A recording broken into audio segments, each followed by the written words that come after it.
Welcome to Film Detour, a podcast where two longtime film buddies take you down and around the back alleys and side streets of cinema. With the occasional left-hand turn. I'm John Napick. And I'm Bob Mueller. So let's go. John, you ready? I'm ready. Let's hit it. So today's episode, Badlands. Terrence Malick, 1973. Great director. Great director. Has been around a long time. He did start out as a screenwriter. He was uncredited on Dirty Harry. Really? I didn't know that. And then he did write the screenplay for Pocket Money. Okay, the Paul Newman. Yeah. Badlands is his first film. Yeah, it's really amazing, John, because it holds up so well. And in watching it again recently, I'm so impressed with this as a first movie, and it's a Hollywood movie. The way it's put together, it looks like something you would see, at your regular theater, that it wasn't going to be some sort of art movie. I mean, he did it for $300,000. Really? Back in 73 or 72. What is the rate of exchange for that, John? What's the rate of inflation? I would say maybe $1 million. I don't know. And it took about 6 months to do, and there was a lot of trouble on that production. He went through 3 cinematographers. Yeah, I saw that, and I think that's interesting. So my impression was, because he's such a person of the visual nature, that I thought maybe he got 3 different cinematographers because he wanted 3 different looks. No, I think he is very visual, and he does this to this day. I've read about this. He sometimes will just change his mind. So anyway, Badlands was his first film, and then Days of Heaven, which to me is just an incredible movie. It's almost like you could watch it silently, because it's so visual, right? And he's so great with widescreen, these great widescreen shots, and he just knows how to capture a landscape like nobody else. And the landscape in Days of Heaven is so much a part of the movie itself. It's a character. Well, it took him 5 years to get to that film, and what's also great about that movie is Nestor Almendros was the cinematographer. Right. The Thin Red Line. The Thin Red Line, I think, is a great war movie, World War II movie. Right. A lot of different stars in that. A ton of different stars. Sean Penn, Nick Nolte. It's sort of like The Longest Day. It's got 800 different people coming into it. That's very funny, yes. Then The New World, which I thought was a pretty good telling of the John Smith Pocahontas story, basically. And then The Tree of Life. Right. It's all handheld. It's mostly natural light. There's a lot of sun glare. All the mistakes you were taught in film school not to do. Well, that's interesting because that's how I feel about Cassavetes films. Sometimes he'd shove an elbow in the middle of the shot just to make it not so perfect. So that's pretty interesting. Maybe he took a little note from old John Cassavetes. Yeah. So he had 3 cinematographers on this movie. Yes. I mean, what a show off. Yeah. The first cinematographer was... he's British, Brian Probin. What's interesting to me is when you look at his background, he didn't do that many movies that you would go, oh, wow, this is great. He did do Downhill Racer with Robert Redford. Oh. And he did The Satanic Rites of Dracula and Frankenstein and the Monster from Hell. You got to wonder how Terrence Malick got to him. That's what I'm kind of confused about. So he would be, a cinematographer who worked a lot, but... Yeah. These are the 3 movies that come to mind that I say, okay, at least I know the titles. Yeah, well, he was the first cinematographer on this. He kind of created the look with Terrence Malick, and then because it was such a long, arduous shoot. He just had to leave because he had other gigs? He kind of got ill, exhaustion, and he left. It's like working for Werner Herzog. Yes. And then Tak Fujimoto came on. Yeah, he has also this kind of strange mix of different things. He did Death Race 2000. Amazing, right? So you could see him getting his start with Corman. With Corman. Right. So that's a David Carradine movie. And then another movie called Chatterbox. And can you imagine what this movie's about, John? Chatterbox? It's about a woman who can talk through her vagina. Is it a soft porn? No, it's not. Like a comedy. Yeah. It's a pretty interesting 1970s movie. I missed that one. Well, maybe that was a good thing. And then Tak Fujimoto, did he leave too? I think he got fired. I don't know why they couldn't agree. And then Terrence Malick did not like the Death Race 2000 look. He didn't like Sylvester Stallone in a helmet coming through, running over old ladies. So, and then you got the other guy, Stephen Larner. Yeah. Now, he has another, once again, interesting career. He did the movie called The Student Nurses. Well, gee, I wonder who produced that one. Roger Corman. Was that on a double bill with Chatterbox? It could have been, actually, if you think about it. Steelyard Blues. Oh, good Which movie. you know. He did the first couple of episodes of Roots for television. He did the Buddy Holly story and Caddyshack, but mostly he did television work. Right. And he had a long career, too. Yeah. I guess you got to pat Terrence Malick on the back because this movie, I feel, has a very consistent look. Oh, my God. Yeah. And as music. Now, music's a little weird in this one because there's so many different bits and pieces of music that are in it. George Allison Tipton is credited with the music, and he with did the soundtrack. Right, the soundtrack, and he did a lot of the music, the little bits and pieces of stuff, which was really great stuff, really neat stuff, really poignant stuff at times. But there's a variety of classical pieces. Yeah, and if you can get your microscope out, there's actually a James Taylor song in there. Yes, it's an instrumental, right? It's called Migration. And the other two pieces, just so that keep repeating, is the Musica Poetica. Right. You hear it now a lot. It's in a lot of it's been used in different movies and on television and whatnot. But it's really weird because that piece goes back to the 1500s. Yeah. Talk about a resurrection of a tune. So just to give credit due, the composers of that song and there's another one called La Ballade Sauvage, Carl Orff and Gunhild Keitman. There you go. Very good, John. I hope I got those names right. I think you got it. And then the other piece, the piano piece, is Eric Satie. Just a mixing bowl worth of music, and Malick really conjures it all up and puts it all together in the right place at the right time. I think it's amazing. The way he uses them to create this mood throughout the whole film is just That's fantastic. beautiful. But it reminds me of Kubrick. Kubrick was so good at taking pieces of music and just finding them from some obscure composer or a composer you know, and he could just really take those and run with them as well. Our friend George Allison Tipton, he was the arranger for Everybody's Talking for the song from Midnight Cowboy. Right. He did the arrangement for that.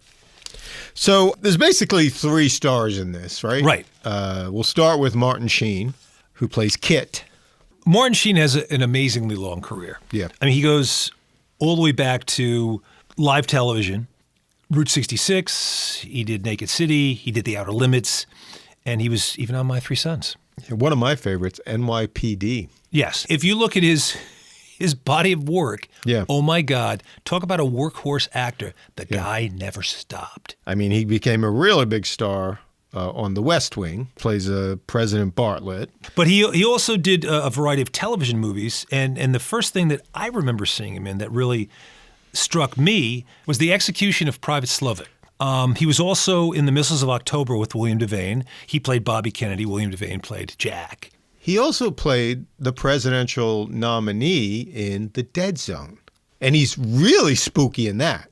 He's pretty scary in that, yeah. There's that nightmare that Christopher Walken has about him, the president, creating this apocalypse. Absolutely. It's terrifying. Yeah. But one of his early films I really love, I think we've talked about this, The Incident with Tony Musante. You beat me to it. There are a couple of young toughs, and they're on the subway train, and they just take everybody hostage. Yeah. And talk about an all-star cast. There's Thelma Ritter. There's a million people in that cast. That's an amazing movie, I think. You should go back. Anybody who hasn't seen it, go look it up. The Incident, Martin Sheen. Obviously, we know he did Apocalypse Now. Willard. Very interesting. He was in Willard? No, Willard is his name. Oh. I'm going, wait a second, John. He played Willard. He was not in Willard. Right. And he was also in a weird little horror movie with Jodie Foster called The Little Girl Who Lived Down the Lane. And then there's Sissy Spacek as Holly. She did a lot of TV. And she was in Love American Style. She was on The Waltons. I remember that episode. She looks like she should be on The Waltons. Yeah, there you go. She was on The Rookies.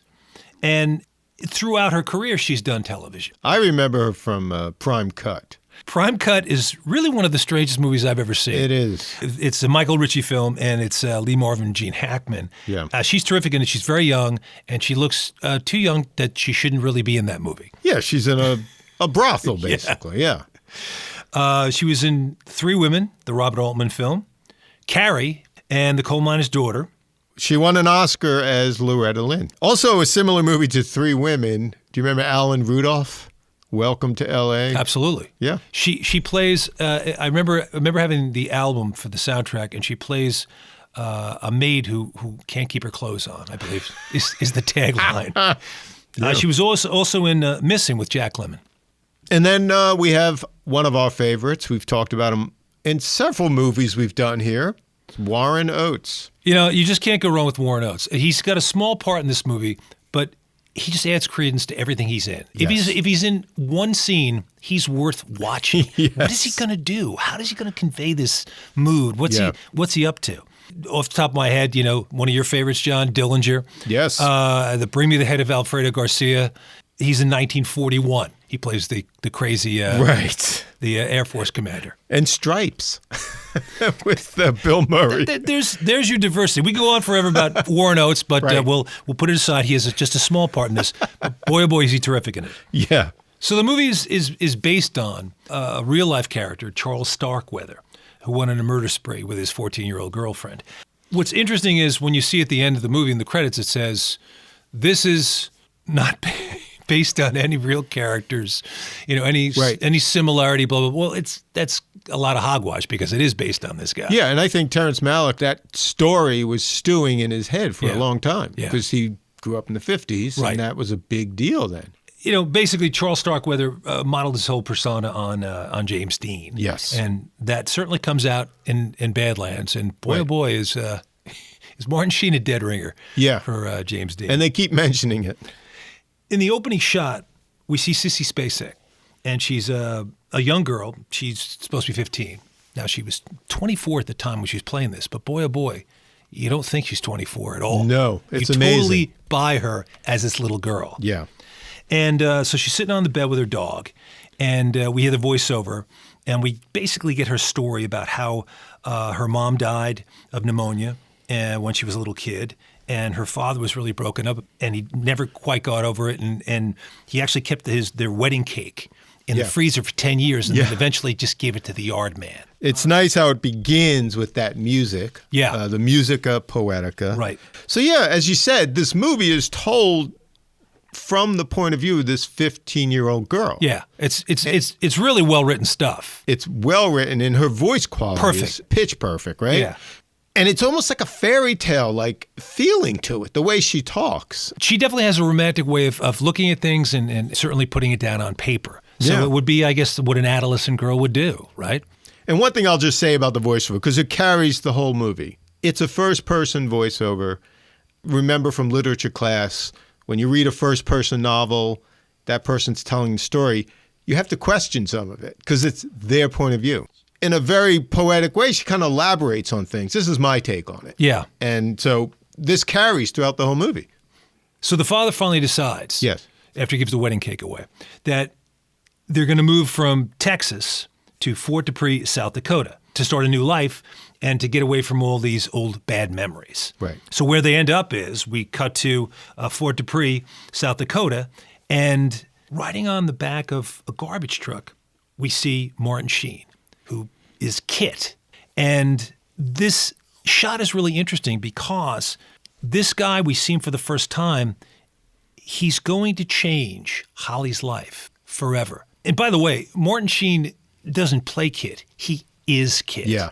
I mean, you can't see even the tiniest shred of acting in this. He's amazing. I mean, he's the classic-looking kind of 50s, you know, he's not even a teenager. He's like in his 20s in this movie, and the character is. Well, if you look at James Dean in basically the three movies he made, this is it. He's got like the jeans, the T-shirt. Kind of the pompadour hair. Perfect look to him, So Kit gets off the truck. They just drove up to a stop, and there's a dead dog lying on the side of the road. Yeah.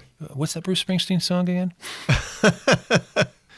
Seen the man by the dead dog. Oh, so anyway, so he goes by the dead dog, and he's kind of playing with its lip and looking at it. Well, he's trying to bet on what kind of dog he thinks. So right? he turns to his partner here. He says, "I'll give you $1 if you eat this collie." And who is this guy? What kind of a thing is that to even remotely think of? And then the guy walks over, his partner Cato, played by Ramon Beery. So Cato replies, rather, "I ain't gonna eat him for $1," as if he would eat him for more than $1. $5 maybe? And then he goes, I don't think he's a collie either. Some kind of dog, though. Well, I guess he is some kind of dog. What I took from this is like, it's boring small talk on a mindless job. Right. It's like, and Kit is always coming out with something like that, something kind of banal. He just makes these odd observations. Exactly. About the littlest things. There is a nice little piece of improv. I imagine it is when they start pulling away. Yes, I know what it is. Watch your head. It's just like a quick, hey, watch your head. I thought, it's funny, John. I said the same thing too. That it has to be an improv because the guy's going to hit his head, but this is exactly it's so Martin Sheen. But this is exactly what Martin Sheen is like in this movie. You can't tell what's Martin Sheen, what's in the script. Yeah, I have to believe that he did some sort of improv as well because he is this guy. I did read that this was Martin Sheen's favorite role. Oh my God! Of all the roles he's done, he's amazing. Yes. Did I make that point enough? So after a while, basically, Kit he says, "I've thrown enough trash for the day," and he just walks off the job. He just quits. Just walks off the job. Yeah. I mean, for the day. He's not quitting permanently, No. but he's just, I had enough thrown trash for the day. So he just walks off. And this is amazing to me because I find people like this fascinating. Yeah. Because I was brought up in, the kind of world where I was told, you get up in the morning and you go to work. Yep. And then you come home after the job is done. Yeah. You finish the work. You do the right thing. Right. And you don't do the wrong thing. And I watch people like this and I just think, oh my God, I would be too afraid to actually have done that. Yeah. Just walk off a job. I couldn't have done it in a million years. Well, I mean, to me, this is the beginning of how we see Kit. I mean, he definitely thinks he's above normal rules. Absolutely. He's in his own world. He lives in his own world. Absolutely, positively. And then we see him, after he just walks off the job for the time being, and he's walking down the street. And it's like he has someplace to go. He's just messing around. Yeah. Just walking down the street. It's like he's kicking the can. He's got an old broom. He's kind of an old mop, rather. He's trying to balance it on his hand and whatnot. And then you mentioned the can. That's the funny thing, too, is there's a can in the middle of the road, and he's going to walk. He could walk past it, but he decides to stop, smash it. He's about to walk away and then turns around and kicks the can down the road just because. The guy, as my father used to say, he's got a clear head. Just nothing's going to bother this guy. I've never heard that one. He's just going to go. He's just going to go about his business. And then we see him come across this young girl, Holly. And she's twirling her baton, how American, in front of this kind of nice little Queen Anne house. It is. It's amazing how this director finds light. Like the way he just must wait all day to get the perfect light on a house or a shot. And because it's throughout this movie, there's just the lighting on the house is amazing. That's what Ingmar Bergman was with Sven Nykvist. I remember a story where Nykvist was saying that he and Bergman sat in a church all day just watching the light change. And that's the kind of mentality you have to have in order to make this kind of thing work. So he walks up to her. She's twirling her baton. She has these little short shorts on. Yeah. And she's twirling the baton. And he just says, hey, I figured I'd come up and say hello to you. I'll try anything once. Now, this really gives you a sense of what kind of guy this guy is.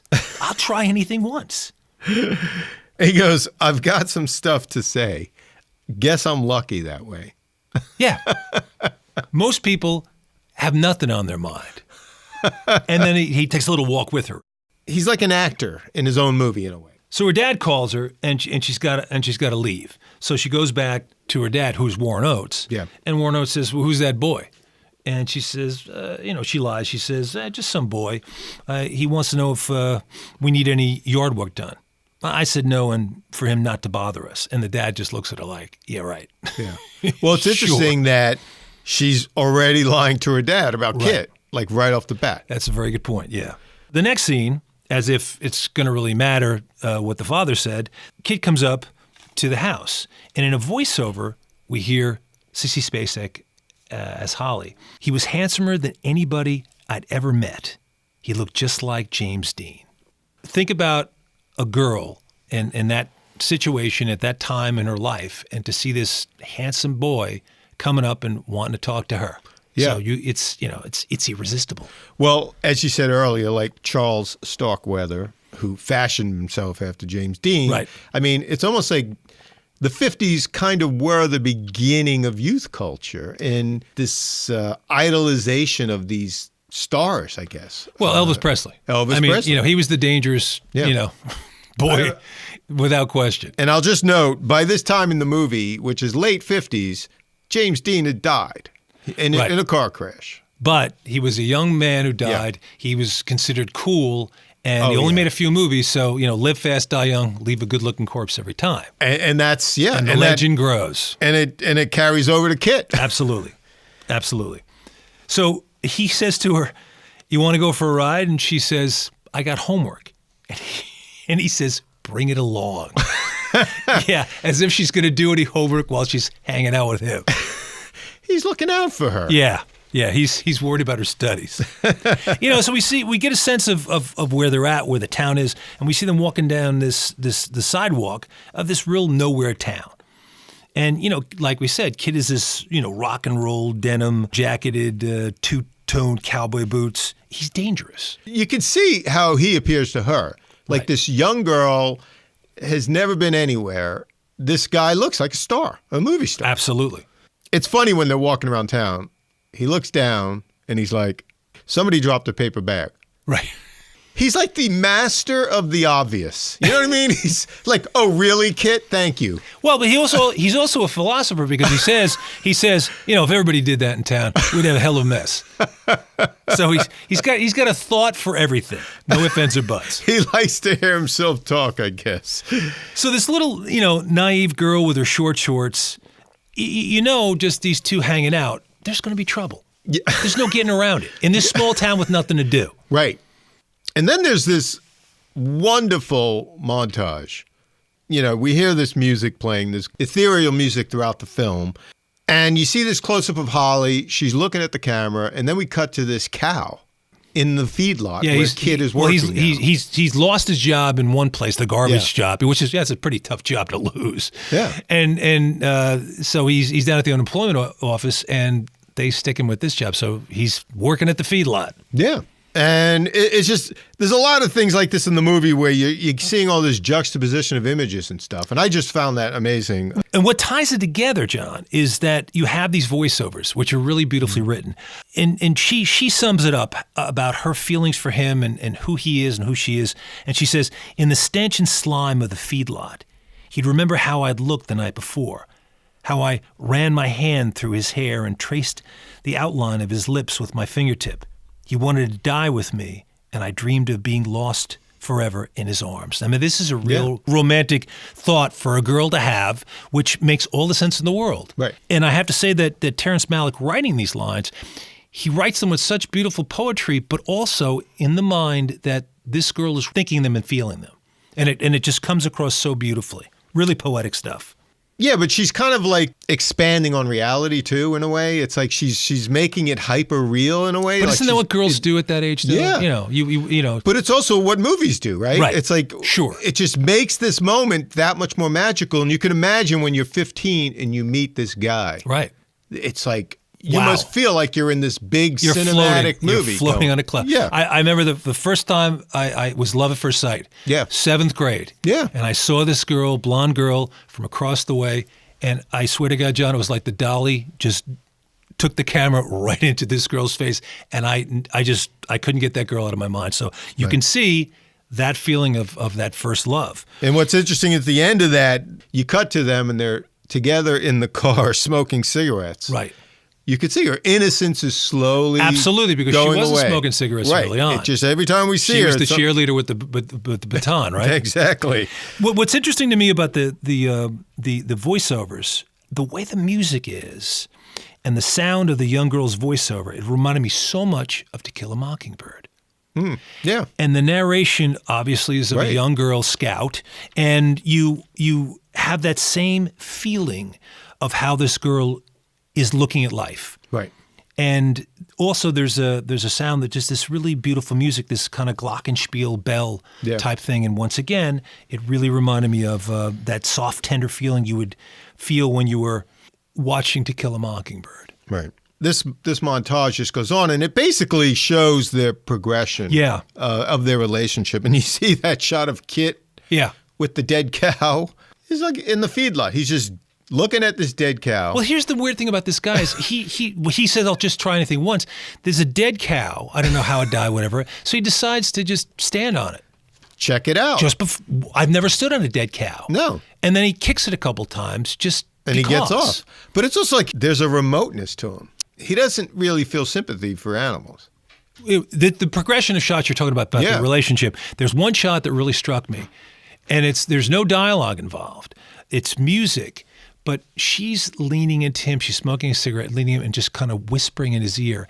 And that's what I found really interesting about how their relationship developed. And this is what happens when you're young, because you develop you have these confidences with people, you know, that you can't tell anybody else.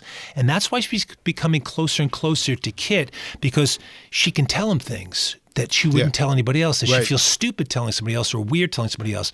She has this fish that died, this catfish that died, and she feels bad, but it got sick, and she just threw it out into the garden, which it'll just decompose and actually be food for the plants.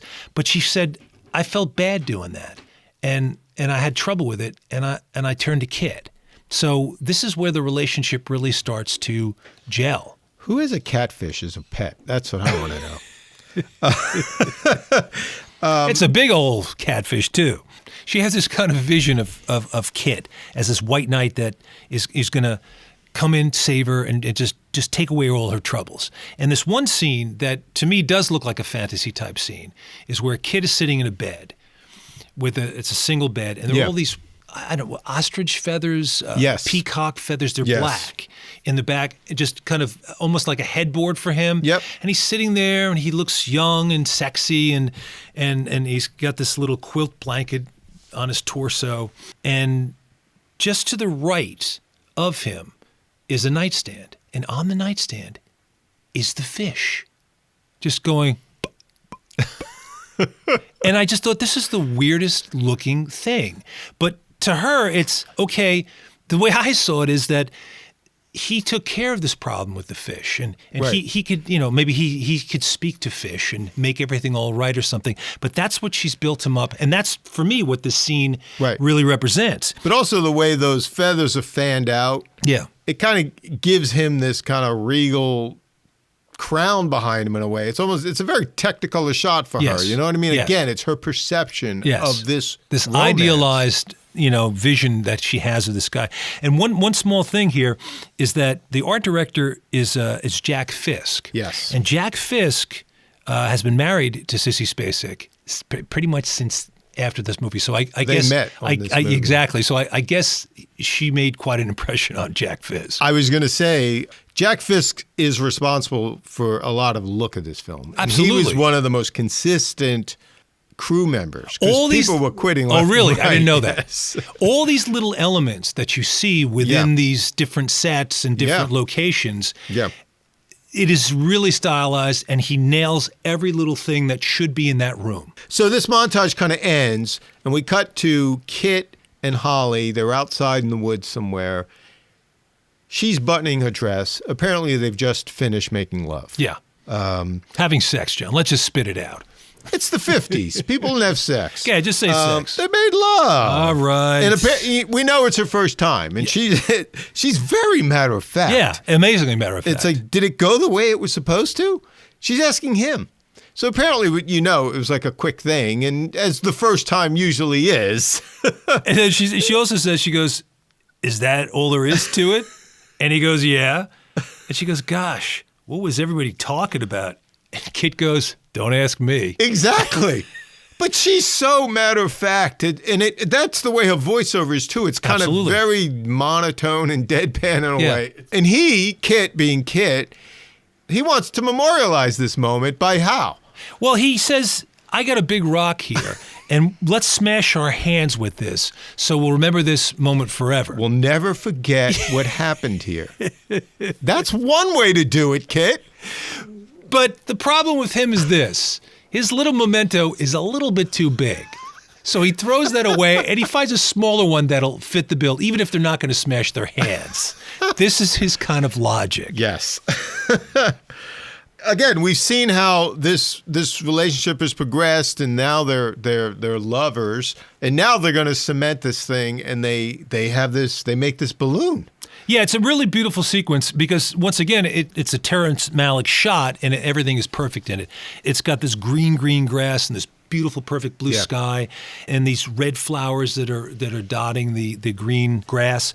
And Martin Sheen has found this on his garbage route, this balloon, and he takes all these little tokens and he puts them in it and sends it off. And there's a great voiceover. I'm just going to throw in a couple of words here right now. Kit made a solemn vow he would always stand beside me and let nothing come between us. He wrote this out in writing, put the paper in a box with some of our little tokens and things, and his heart was filled with longing. As he watched it drift off, something must have told him we'd never have these days of happiness again, which reminds me of, Days of Heaven right away. She's kind of creating this Kit in her mind too. So sometimes I hear her say these things and I see these images and I'm like, is that the way she's remembering it? You know what I mean? Like she's kind of romanticizing everything because we know Kit's not a romantic. Well, the thing is this. I disagree from this point of view. Kit has his own way of looking at different things. And he has these different philosophies. He even will change her words sometimes to give her a better way of saying something. And then we find out her dad has found out about them. Right. As punishment for deceiving him, he takes this dog out into the field and her dog. Yeah, her dog, and just shoots it. It's really distressing because Warren Oates, the father, just shoots the dog dead. What father would do that? But see, this is the interesting thing. This about parenting is that some parents get it in their mind that they're going to punish you, to the nth degree, and that's the way you're going to learn this. He does not want her to see this boy anymore, and this is the punishment for it. So God only knows what's going to happen if she sees him again. And I'm sure the dog didn't have a choice in this matter. The dog certainly had no say in the matter. So again, another amazing Terrence Malick shot. You see this billboard in the middle of this vast field, and Kit is driving up to it. He's got this great old 50s car, souped up. It's a lowrider. I don't know what it is, but it's so amazing looking. And it's like this whole movie is landscapes, right? It's like Absolutely. These beautiful landscapes. And there's this it's so classic, this shot. It's almost like a Norman Rockwell picture. Well, I understand it because, I lived out in Kansas for a while, and those wide open fields, they really overtake you, especially coming from the East. Living in New York City for so many years, you see these wide open landscapes, and it does feel surreal, John. Yeah. So Kit's gonna go talk to the dad. Right. He tries to reason with him. Just basically says, I love her, sir, and whatnot. I love how he's so formal, sir. Yes. Very well-mannered. He reminds me of Eddie Haskell, from Leave It to Beaver. He was always so well-mannered. He was the worst kid in the class. They probably knew each other. It was around the same time. They were friends, right? So, Kit does his best to be, mannerly and whatnot. And Warren Oates is just looking at him like, boy, you ain't never going to get anywhere near this girl, so just get on your way. I love how he goes, you're something. Man, a few words, but it says it all. But it's the way Warren Oates does it. Yeah. And he's only in a few scenes, but boy, oh boy, does he really, really convey this father. Yeah. So, so Kit just says... And you kind of feel bad for him, because he is a single father. Right. And he's raising this girl. He's a sign painter. He's a pretty damn good sign painter. Yeah. So you kind of feel for the guy. Look, I'm glad I had a boy. That's all I'm going to say. Glad I had a boy, because I don't know what I would have been doing if I was Warren Oates. I don't think I would have been as calm as he was. I mean, he was stern, but I don't know. Yeah. So Kit gets going, and he walks away. Okay, sir, basically, and you go, oh, well, that ain't the end of that. No. And not by a long shot. So we cut, and Kit goes to Holly's house. Yeah. The father's not there. He's picking her up for music lessons, which basically she's taking music lessons because he wants to keep her as busy as possible, keep her away from Kit. Right. So Kit goes to the house. He knows damn well find nobody's home. And he goes upstairs, and the first thing he starts doing, packing Holly's bags. Grabs a suitcase, starts packing Unbelievable. her stuff. Yeah. Underwear, shirts, nighties, whatever she needs, socks. And he's packing her like, okay, I'm going to pack her and we're going on a trip, as if it's not going to be any problem. There is a moment you see when he gets up there and he's packing and he does turn and there's a pistol in his back pocket. Right. And you're like, that's not good. No, absolutely not. We're starting to get an indication that this guy's, not exactly the most calm, cool, and collected guy. He's a loose cannon, to say the least. Yeah. So Dad comes home with Holly, and he sees him in his daughter's room. What are you doing? Yeah. And I got the chills because I thought, geez, this is beyond uncomfortable. So for both of them, imagine this guy in your daughter's room. Of all the places. Yeah. So Warren Oates, he says, I'm going to just call the authorities and I'm going to get you out of here. And he goes, I wouldn't do that, sir. I can't allow it. And he walks down the stairs and says, how would it be if I shoot you? And you're thinking, oh my God. And Warren Oates just turns around like, I'm going to call the police. So Kit comes down after him and just shoots him. I mean, there's no like pre-planning or some sort of big speech you see in a normal movie. He just takes out the gun and boom, he just shoots him. It's sad because when he's running down the stairs, you overhear Holly. She's like, Kit, like, wait. She knows. It's, oh, shit. So Dad's on the floor, and he's dying. And Holly goes over to him, are you okay, Daddy? And turns to Kit and says, maybe we should get a doctor. And Kit goes and feels his chest and says, you don't need a doctor. And I'm thinking, what the hell would you do in this situation? But he just talks his way through it and grabs Dad, pulls him down the basement, closes the door, and he says to Holly, I'll be back in a little while, and leaves. Yeah. But Holly's in shock in a way. Absolutely. Because she doesn't know what to do, obviously, and she's following Kit's lead in a way. Yeah. There's a point where she's upstairs while she's waiting, and she's up in, I guess, an attic-like area. Maybe was that her room? I think it was her room, yeah. And she's looking down, and there are two boys playing across the street. Yeah. Which happen to be Emilio Estevez and Charlie Sheen. Right. And they're just hanging out, and the one older brother looks like he's showing the kid something. Look like he plucked something off the lamp post or the light post. and he's sitting down showing him something. And what I got out of that was she's upstairs watching this, and to me, it's like her innocence, her childhood is over. Yes.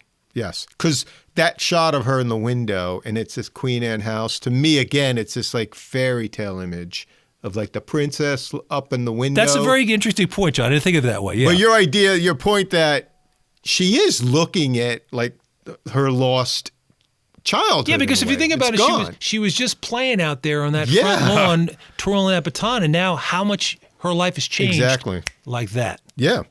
So Kit goes to this place you would have in those days in a record shop or in an arcade, in this case in a bus station. Interesting place for this to be. Yes. But you can make a little record of your own voice. Right. This is before, cassette tapes and whatnot. It would actually make a record for you. You paid 50 cents or whatever. Right. That actually was 50 cents. It was up on that. And what I liked about it too is that booth, was in some area where somebody smashed it.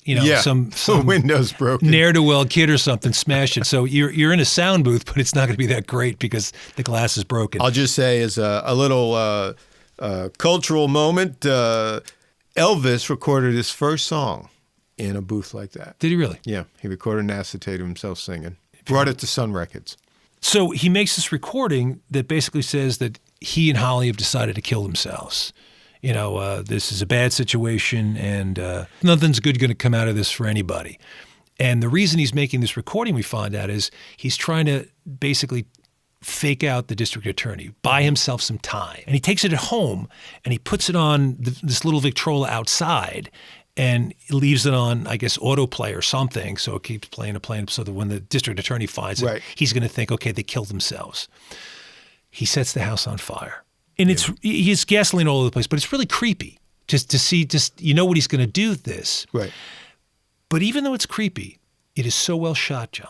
it's so beautiful the way these flames come up. Well, you hear the music that's playing now is like choral music because it's voices and whispers, and it's really spooky. But the thing is, it reminded me we should see Damien in this scene. It's got an evil feel. Now the music, I believe the choral stuff is in German, but it sounds like that stuff that you hear in Latin when some sort of satanic scene is happening, this terrible thing. And you see all these flames coming up and, licking the sides of the bed and Carl Orff, who's the composer of that, is also the composer of Carmina Burana.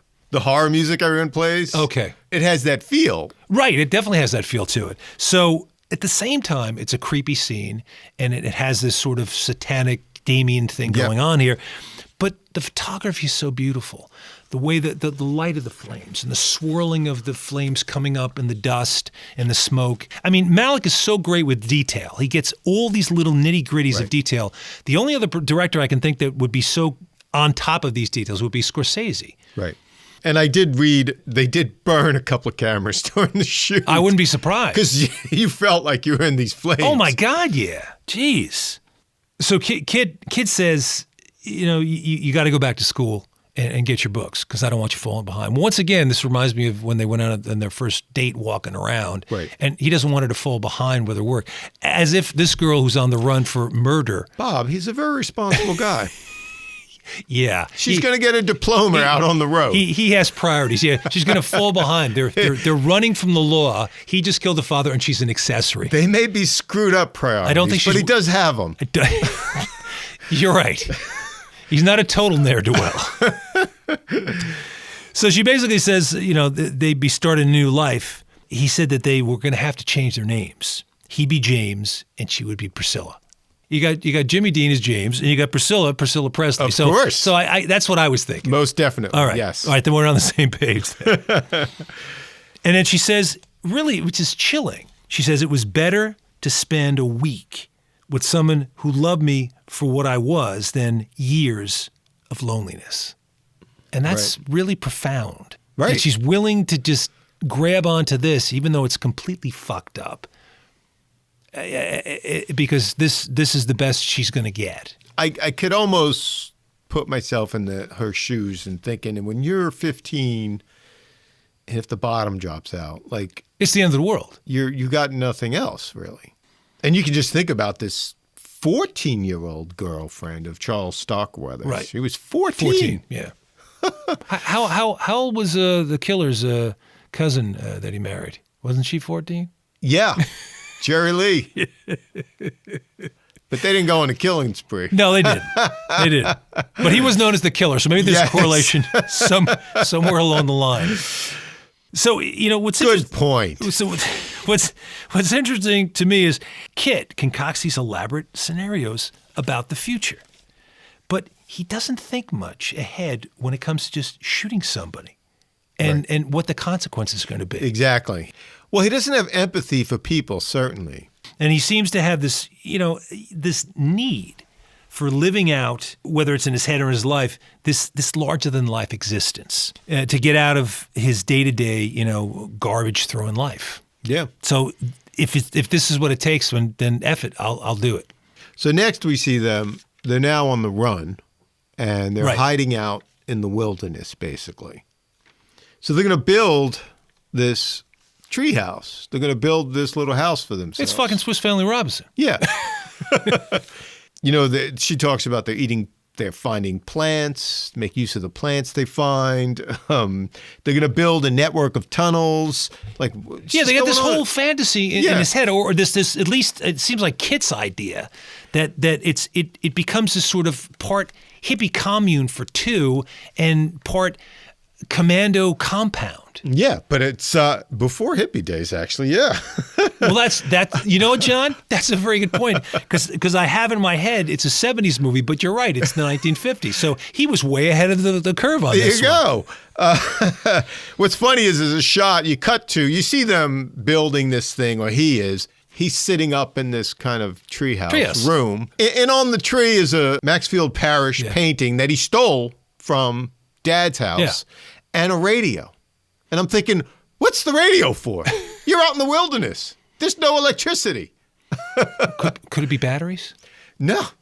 The funny thing is, if you notice with Kit, he was a garbage man, but throughout the movie, he keeps taking things. Like when he's in the basement, he brings Dad's body down.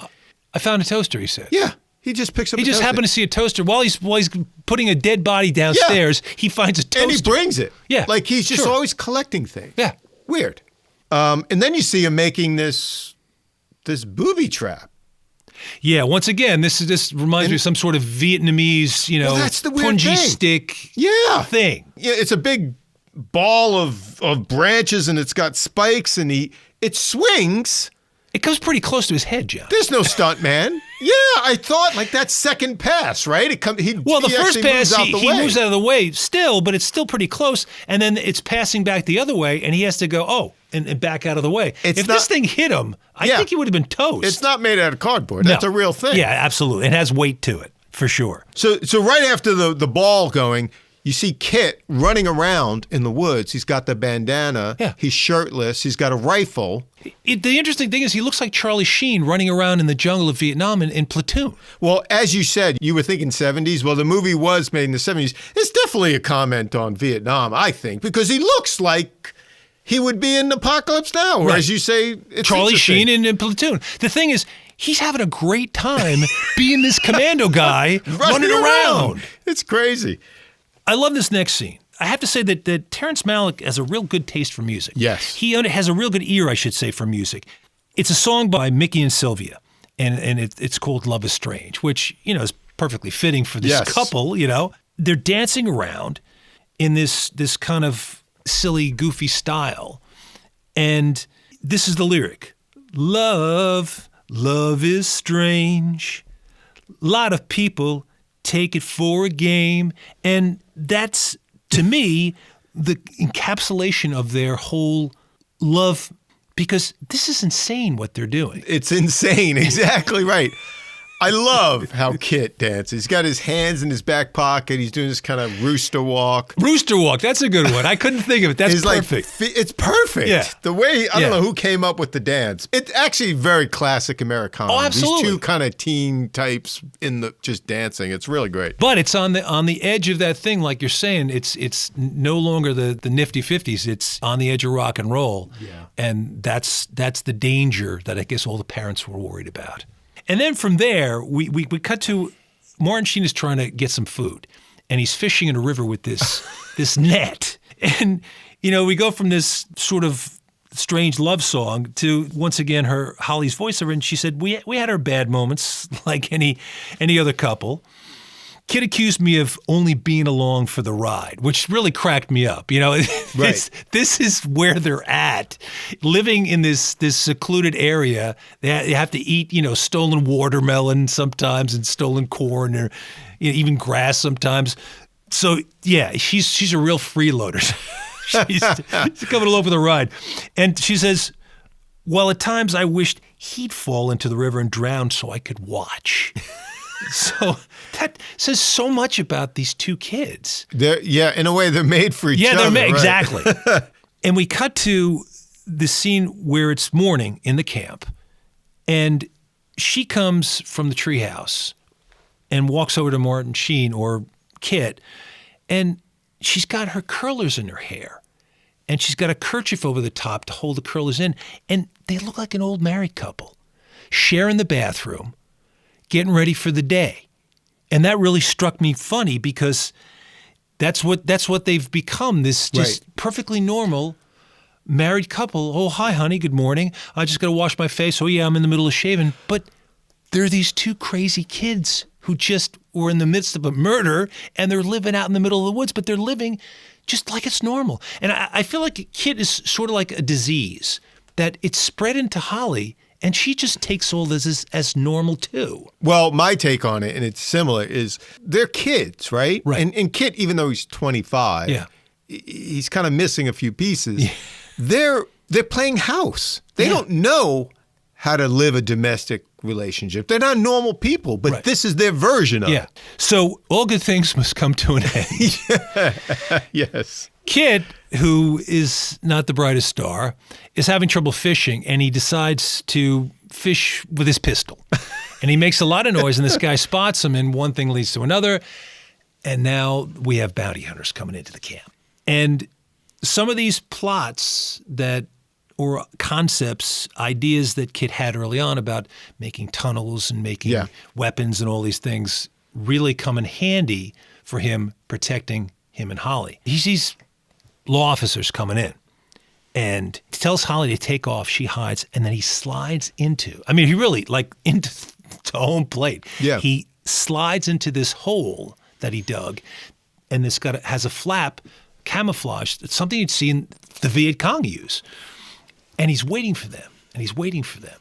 And as soon as they get in front of him, he lifts it up, and he comes up above ground. Now, John, tell me that didn't remind you of Apocalypse Now. I know. When Martin Sheen comes out of the water. It's exact. I think it's very intentional on the part of Terrence Malick. It's a very Vietnam-like image. But what I'm saying is it's really interesting because it's Martin Sheen. He's raising up out of this blackness, and that's exactly what Coppola does when he comes out of the water before he kills Kurtz. I think a lot of 70s filmmakers owe a lot to Terrence Malick.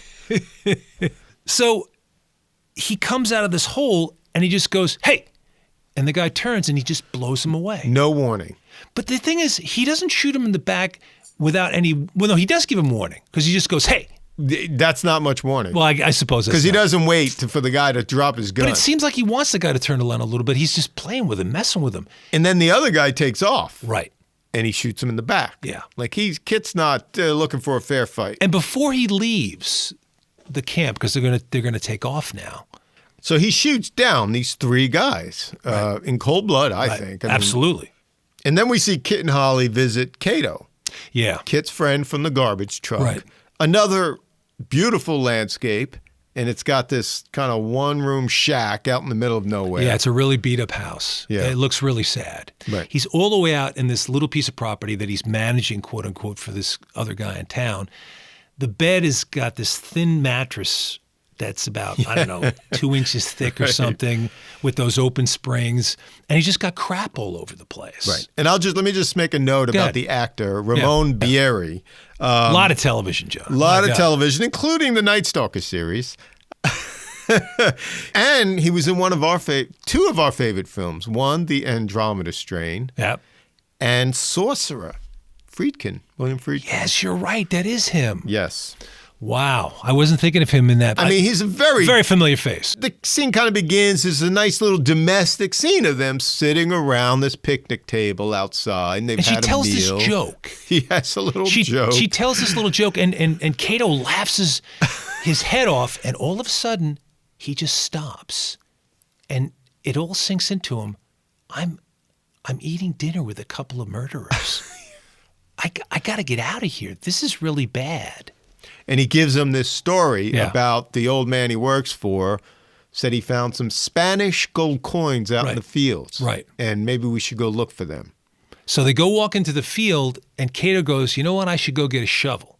So he goes back to supposedly get a shovel, and he's just going to take off. Well, he starts walking back first. Right. And what's cute is he's walking back, and you see Kit and Holly, they're like kids. They start like throwing dirt bombs at each other and kicking, and they're just playing. And then Cato kind of starts to take off. He starts to run. And Kit sees this. And this is his friend, right? He sees Cato start to run. Right. And Kit goes, he calls him, and Cato turns back and he goes, I'm going to get a shovel in the truck. Yeah. It wasn't the direction he was heading in. Right.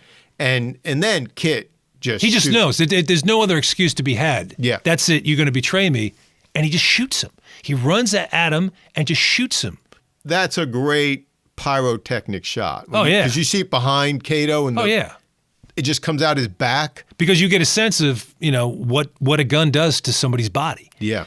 And Cato falls to the ground and then gets up and starts wandering toward the house. And as he's going to the house, he wants to just sit down. I mean, I guess it would be a normal thing. You're hurting and you want to sit down, even though it's a gunshot wound. And Kit, very neighborly, opens the door for him to go inside and walk. It's all perfectly normal. He's a gentleman. Yeah. It's so bizarre. But that's how Kit is. Yeah. It's just, oh, well, he wants to come in. I'll let him just go sit down. That's the thing. He has manners, basically. Yeah. Right? But he's missing a screw. Yeah, because he just shot this guy, and he's going to die. And I feel so sorry for this guy because he goes and kind of flops just down on the bed, sits down on the bed, and is just trying to make himself somewhat comfortable, but he's in a total daze. Well, who wouldn't be if they just got shot in the stomach by a guy they used to work with? Kit's in the room with Kato, and he sees this photo, and he's like, "You never told me about her." And Kato just looks at him like, "You got to be fucking kidding me!" Like, what? And Holly goes to Kit, "How's he doing? Is he upset? Is he upset?" And Kit says, "Didn't say anything about it to me." And then this young couple pulls up. Yes. And all I want to say is, turn around and go away. So he wants to talk to Kato, and he says he wants something in the house. Kato's not here. He said, "Well, I just got to get something in the house." And Kit just takes his gun and says, I can't allow that. Yeah. And you're thinking, oh, God, now, please don't shoot these people. Right. Well, what's interesting, these are two normal teenagers. Yeah. You know what I mean? Like typical American 50s teenage, like the mirror opposite of the killer couple they're facing. You know, it's a, whoa. And he ends up taking the guy and walking him out to the field. I'm going, oh, God, no. You're gonna shoot him in the head. What's going to happen here? And even though I've seen this so many times, it doesn't matter. I still feel sick when he's walking the guy out to the field. Holly comes out of the house and says, hey, and starts talking to the girl and walking with the girl. As if they're just coming home from school. Holly's just like having this normal conversation. With him. That's what's so chilling about it. Yeah. And the girl says, what's going to happen to Jack and me? And she says, I have to ask Kit. And I go, oh, my God. Yeah. So their fate is just going to be left up to what Kit feels should be done with them? It's so chilling. And the experience of these kids, they don't know what's going to go on. They've never really seen anything like this. It's the 50s. Things are normal. You know what I mean? Yeah. No idea of the evil that's lurking, you know? Yeah, for sure. And then Kit opens up this door. Well, isn't that a storm cellar? It's a storm cellar, yeah. Yeah. I actually had a storm cellar, which is kind of creepy. And he just says... Was Kit there? Thank God. So then he goes... He says, you guys just get down there and you stay there for an hour. Well, it's funny. He does say, I just had to cut in. He goes, you promise you're going to stay down there an hour? And the kid goes, yeah. And he goes, you expect me to believe that? Yeah. He's such a jerk. So he latches the door so they can't get out. Right. And he walks over to a seam between the wood planks and he puts his gun down and just goes bang, bang. And he starts running away, and he says to Holly, you think I got him? And she says, I don't know. He goes, well, I'm not going to go down there to look and see if I did. And they just grab hands and run off. Why did he have to shoot down there? Why couldn't he just leave them alone? Every time I see it, I have a different opinion. Like, when he does shoot down, I couldn't tell if he sees them or he's just taking random shots. It's hard to tell.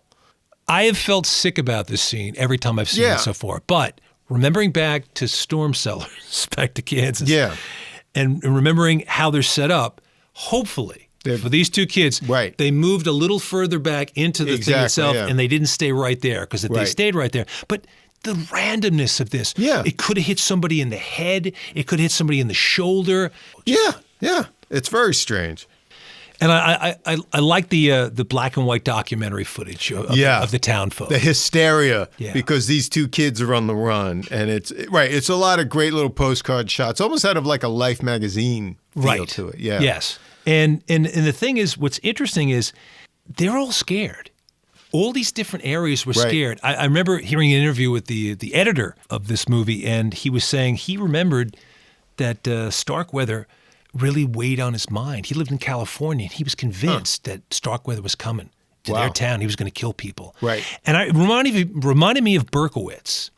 Even though we were in Jersey, we heard this report that Berkowitz was going to come to Jersey and shoot up a club or a disco or some sort of thing. Right. And not that I was going to a disco at the time that I would be worried about it, but it gave me the creeps, John. Yeah. Because he's out there. whoever that is. I also think at that time of in the 50s, to all these normal people, the idea that young teenagers are running rampant must have been terrifying. Yeah. You know what I mean? Like hell's breaking loose. So it was Elvis Presley's fault. It was. And Little Richard and and the killer.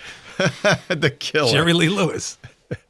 So they take off. As Holly says, they head across the Great Plains following the telephone poles towards the mountains of Montana. And I got to say something. John, you ever drive a Cadillac? I never have, no. I got to tell you, you want to talk about a sweet ride? Those old Cadillacs, man, they have suspension like you can't believe. You don't feel a single bump in the road. It's like riding on a cloud. So the only way you could do this kind of trip is in a Cadillac. I was going to say it better have a good suspension. Yeah. Also in voiceover, Holly explains that sometimes Kit would run down a cow to save on ammo. And then they cook it. And then they cook it. Yeah. Like these guys, Who thinks of a thing like that? It wants to save on ammo. So he'd just run it down. His logic seems to be ratcheted tighter and tighter as the movie goes along. So the way they're surviving is, whether it's hitting a cow, Hey, you need steak. They sometimes, well, at least on one occasion, they had to eat something called saltgrass. And once again, Terrence Malick really shows all these little details. Right. I wouldn't, I could tell you right now, saltgrass doesn't really look very appetizing. No, but it tastes like cabbage. It tastes like cabbage, right? That's what she says. Doesn't taste like chicken, tastes like cabbage. But there's all these great shots of wildlife. And the clouds, can this guy shoot clouds? Oh, my God. I feel like in some cases, I feel like I'm looking at a Magritte painting. They'd also, because they're going to run out of gas. There's no gas stations where the telephone poles run. They take some of the leakage to the gas pipes. They call it drip gas in that part of the country. Kid is standing there, and he's looking at this storm way, way, way miles away along this flat plain. And he's got this gun on his shoulders, and he's kind of hanging drooping his hands over it. And he looks like some sort of crazy scarecrow or something in the middle of the prairie. And he's just standing there with his mouth open, just looking at this beautiful scenery. And it's intercut with all these different animals, like you were saying. You see a lizard, you see a hawk, you see all these different animals looking out in the same way with the same kind of expression basically as Kid has with his mouth open like that. Yeah. What I took from that scene was he's a loner. Because you see these animals, they're all just lonely animals. There's no them together. Yeah, there's no pairs. He's alone in the world. Yeah. He's like his own animal. Yeah. Yeah, Anyway. absolutely. So yeah, they're going across the prairie. There's all these great shots. Then one point you see them, they're hiding under this train trestle. And you see this speeding passenger train coming. It's booking down this track. And it's coming around this bend. And the thing just speeds right by. It's really cute. She's got her hands on her ears because it's loud. Yeah, you bet. And this thing just goes right by. And Kit's like, oh, maybe we should have hopped it. And she makes fun of him. It's going, 100 miles an hour? But it's another interesting shot. Like, it's like normal life passing them by in a way. Like these people just going by. That's very interesting, Joe. Yeah. But he's such an idiot. He's like, I could have slowed it down. We could have hopped the train. And she's like, what? But if you slowed it down for the car, then they would have had to get the car again, off. His logic. So they make their way towards Saskatchewan. To quote Holly, she calls it a magical landscape outside the law. And while they're driving, it's late at night, it's pitch black out. It's just all this dirt and sand and whatnot. Basically, at this point, Holly's had enough of him. And she's thinking about, she's got to get out of this situation. She's just got to get away. And Kid is starting to say, well, I could get a job. And she said, well, what kind of job are you going to get? And he goes, well, I could be a Mountie. I got all the qualifications. Yeah, he's got all the qualifications. So as they're talking about this thing, or Kit's talking about being a Mountie, there's a song on the radio. And Holly reaches over. She's just gonna touch it. And he goes, hey, don't touch that. Nat King Cole. And it's an old Nat Cole song called A Blossom Fell. They get out and they slow dance in the dust, in the dirt, with the headlights on them, and it's a nice slow dance to this. Yeah, the headlights are just like illuminating the ground. This beautiful song, Nat Cole's voice, and it punctuates everything that's just about to happen, that's in the process of happening, because it's a song about a guy who loses a girl and she takes off and leaves him behind. Right. Which is, once again, as you said, foreshadowing. It's literally their last dance. Yeah. Yeah.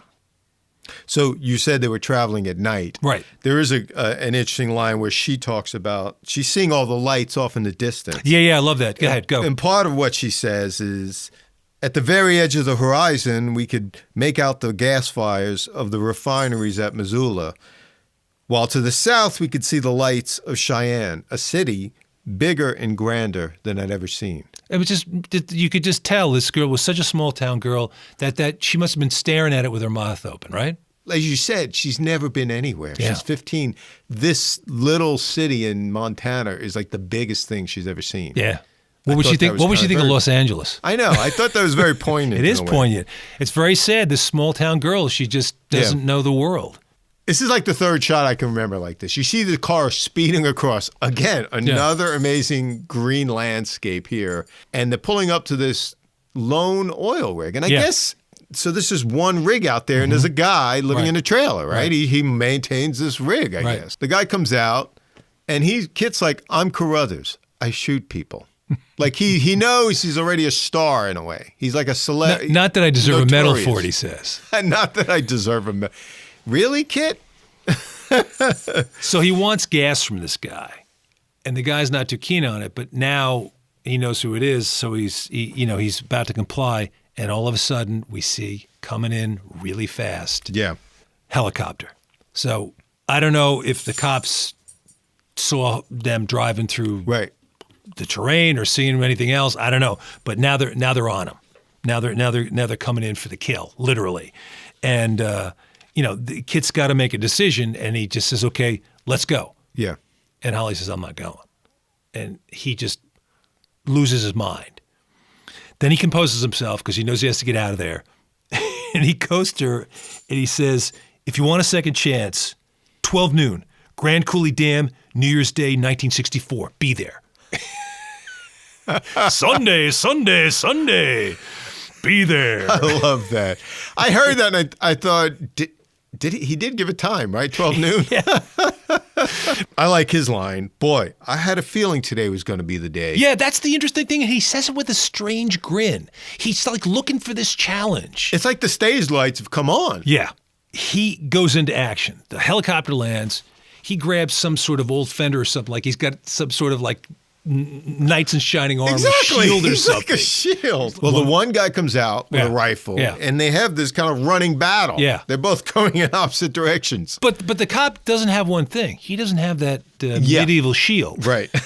Kid thought ahead on that one, and he shoots him dead, and that's it. He gets in his car and he takes off, and you see this plume of dust. Yeah. I'm thinking of Ron Howard eating my dust. So, so he's going straight, and he comes into town and he tries to con this gas station attendant into giving him some gas. And all of a sudden, police car comes down, sees him, cuts a quick U-turn, and he takes off down the road. It's a great chase scene. Yeah. It's a really intense chase scene. And he's making these really incredible 90-degree turns right away. Yeah. There's a great shot where they're going across the field, almost in tandem. Yeah. And they cut through this barbed wire. And I always remember this shot, because of the sound effect. Bing! It sounds like a bullet shot or something. Yeah, absolutely. It sounds like a ricochet. I always remember that scene because what a great sound effect. Yeah. Who would think of doing that sound effect? Alone. It's just amazing. Because you know exactly what happened at that moment. Yeah, I totally agree with you, And then the cop car smashes into him. He's so crazy. He's shooting out the back. He reaches out with a pistol. But he's shooting behind himself. He's not even looking. He's just going bang, bang, bang, bang. He's crazy. And then they come around and they get to a certain point where Kit makes another incredible 90-degree turn. The cop car tries to do it but can't quite hold it and just goes into a ditch and falls to its side. Yeah. you have Martin Sheen at a certain point because the car tipped over and Right. was kind of So tottering he's back. now way ahead He's of way it. ahead. And he stops the car and he gets out and he shoots the tire. And we start to see what happens here. He's looking for an excuse to get out of this thing. Right. He's going to get caught, and he's going to be able to make this big, tall tale about himself that, I would have gotten out of there. I could have held you guys off forever if I had enough ammo and stuff. And he starts building this tiny little monument to himself, a marker to say, he grabs these rocks. This is where they got Kid Carruthers. Right. So it'll be there forever. This is how crazy he is. Well, this is his shining moment. Right. You know what I mean? He's like, this is his moment. Like he is before he stops in the car, he looks in the rearview mirror and he's like, he looks at himself like he's preening himself. He's for this moment. And once again, he's up on the car. At this point, he's just basically waiting for him. Yeah. Hey, he's checking his pulse, going, wow, that was really pretty exciting, you know? And he's standing on top of his car, and once again, this beautiful Magritte sky in the background. Yeah. Incredible. Yeah. And the cops come up, guns drawn, they cuff him, and they take him into the car. I like how it's a younger cop and an older, wiser cop. Yep. And the younger guy is like, we did it, Ray. And as they're walking him back to the car, the younger cop just takes a shot out into the prairie. Like, again, he's a kid also. Yeah. Like he's a cowboy. He's or something. stoked. Yeah. Yeah. It's like a big thing for him. He's not even bigger than I am. Yeah, exactly. So they're in the car, and they're driving in the squad car. And they drive for a little while, and the younger cop asks him, why'd you do it? And Kid goes, I don't know. I always wanted to be a criminal, I guess. Just not this big a one. Takes all kinds, though. And you see this young cop break into a smile like, geez, this guy's a real piece of work. And then he goes to his partner. He goes, you know who that son of a bitch looks like? I'll kiss your ass if you don't look like James Dean. And then you see Kit break into a total shit-eating grin, and that's it. Validation. He's achieved his stardom. That's right? it. He's validated at last. Right. I like the moment where the older cop is driving, and he looks at Kit, and he's just not impressed. Yeah. I don't think. Yeah. And Kit's like, you guys perform like heroes. And the older guy looks at him, just grabs Kit's fedora and throws it out. Throws it out the car. He's like, I'm not listening to this bullshit. The younger guy is starstruck. Yeah. And the older guy's just like, yeah, come on. Yeah. So then we see Kit. They're taking him off. They have to get him on this plane to take him to trial, whatever. And he's with all these National Guardsmen. He's handing out his comb. And his lighter. His lighter. He's giving souvenirs, John. Yeah. And they're eating it up. They're eating it up because he knows he's a star. Yeah. And who's his favorite singer, John? Eddie Fisher. Eddie Fisher, exactly. Regardless of his celebrity, regardless of his validation, he gets the chair. Yes. And what I want to know, John, is this. Like Jimmy Cagney, does he turn chicken at the end? I somehow don't think so. I think Kit probably thinks this is like the big moment. Yeah. Like everyone's watching. You know what I mean? That's kind of... So he plays it to the end. Goes out smiling the whole time. Well, I don't believe Jimmy Cagney ever went chicken in Angels with Dirty Faces. I believe he did what Pat O'Brien asked him to do. Yeah. So there you go. I think a nearly perfect movie. Shot for $300,000 over 6 months. They had a lot of difficulties, but he pulled it off. I saw this movie as a film student. You know. Yeah. What I knew Martin Sheen from was The Execution of Private Slovak, which actually was around the same time. And I saw it at Cinema Village. Yep. 12th Street, New York. 12th Street. It had to be a double bill because Cinema Village always ran double bill. I don't think it was Days of Heaven because I saw Days of Heaven at the St. Mark's Theater some other time at a midnight show. But this made a huge impression on me. Yeah. It's got just as much punch today seeing it. Oh, yeah. So many years later. It hasn't aged at all. And it doesn't necessarily fit into that's a 70s film. You could just throw this on the screen today, say it was made yesterday, and you wouldn't feel it for a second. Well, it's beautiful. It's that's beautiful. Interesting you say that because he is different from Scorsese in this movie at least. It's not contemporary, obviously 70s music or anything. So it's timeless, the music. It really is timeless. It gives it that whole quality. Like I said, if you just saw it in a theater today, you would say, "Wow, what a great new movie." It hasn't aged at all. Beautiful. Well, that's all the time we have this week. We'd like to thank our friend Glenn Ornowitz for his music. And of course, our listeners for tuning in. So join us next week for another episode of Film Detour. If you like our show, please recommend us to your friends. Subscribe to us on iTunes, Stitcher, or Google Play, and leave a review. Go to our website at filmdetourpodcast.com to leave comments or email us with questions. You can also visit us on Instagram, Facebook, and Twitter.